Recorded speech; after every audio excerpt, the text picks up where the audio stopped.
So for today's vocabulary is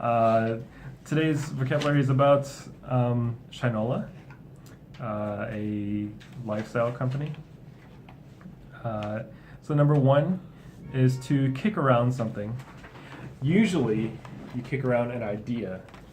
And when you kick around an idea, that means,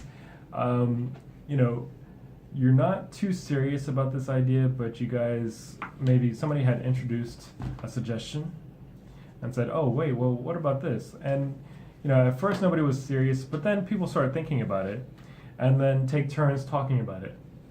And when you kick it around, I'm sure you can imagine if you and some friends were walking and you're kicking a ball around to each other, as in like you're taking turns passing it. Kicking around an idea is kind of the same way. You are sitting with a group of people, just like here, around a table, and you're just kind of passing around some ideas to contribute to this suggestion.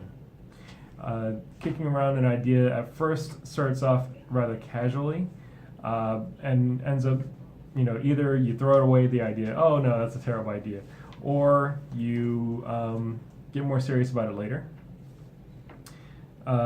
So, for example, you're at the office and,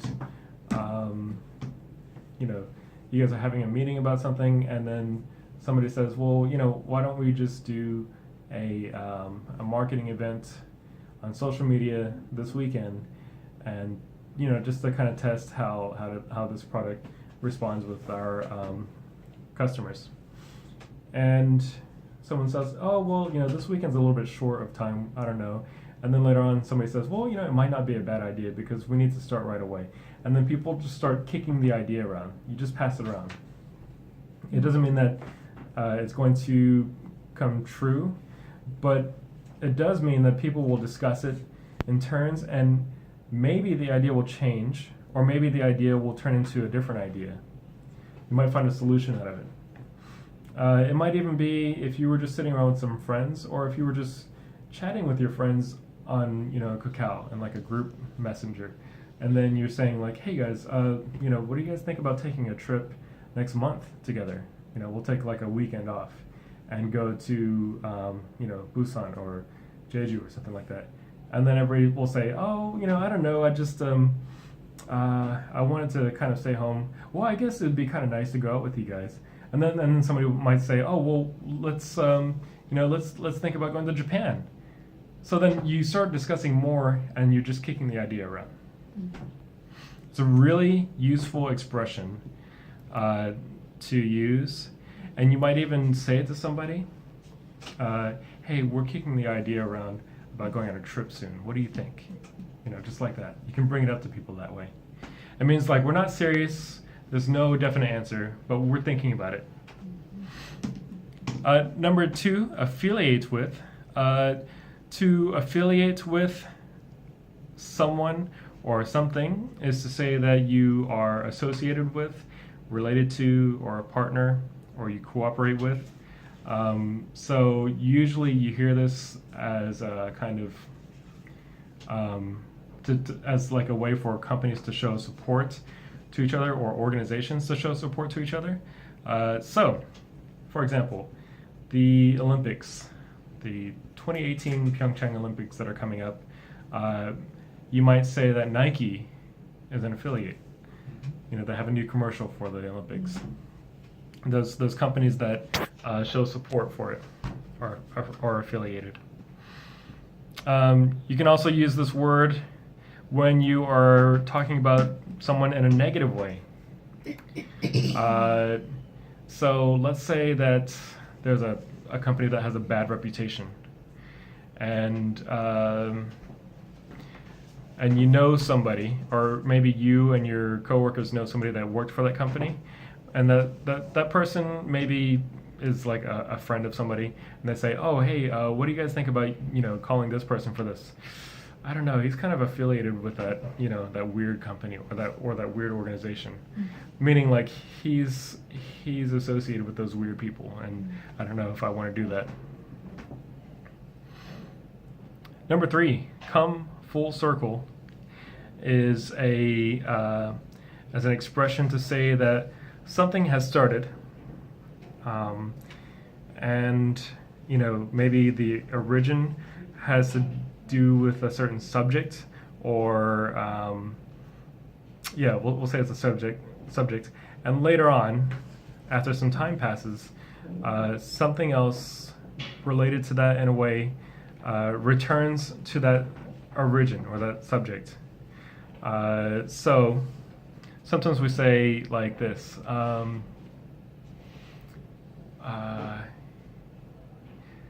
When I was young, my grandfather and my father were interested in arts, and so I graduated from an art school, and so I guess you can say it came full circle, meaning like, originally my dad and my grandfather liked art, but they never did anything with it, and then I graduated with an art degree, so that came full circle, as in like I finished it, I completed that thing. That's not true, it's an example. Number 4, stand for something, is when you represent an idea.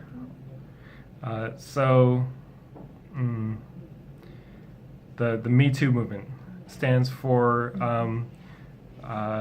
the kind of abuse that a lot of women have been through, and the support that they're giving to each other.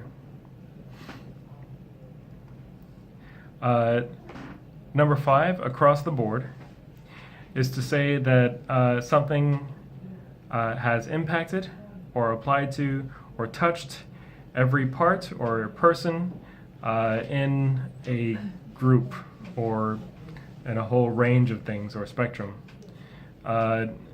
Originally, you would hear this, you would hear this for like board meetings. So if there was a board meeting of like a board of directors and they were discussing something, when they agree across the board, that means they all agree. Every director, every board director has their own background. They're sort of independent, but they all have a kind of stake in the company. And so when they agree across the board, that means all of them have agreed to it.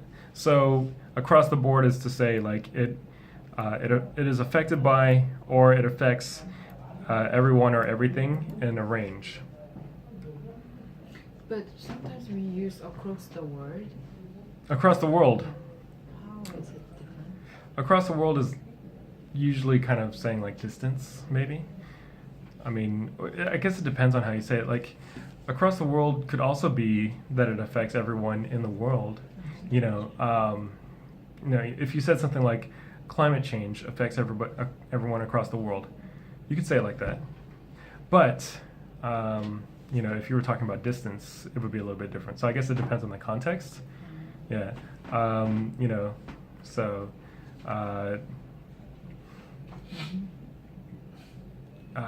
What would I say? If I had to compare something, from here to my home in Texas, I might say, well, here it's like this, but across the world it's like that. And then it would just kind of be signifying distance or a different location, yeah.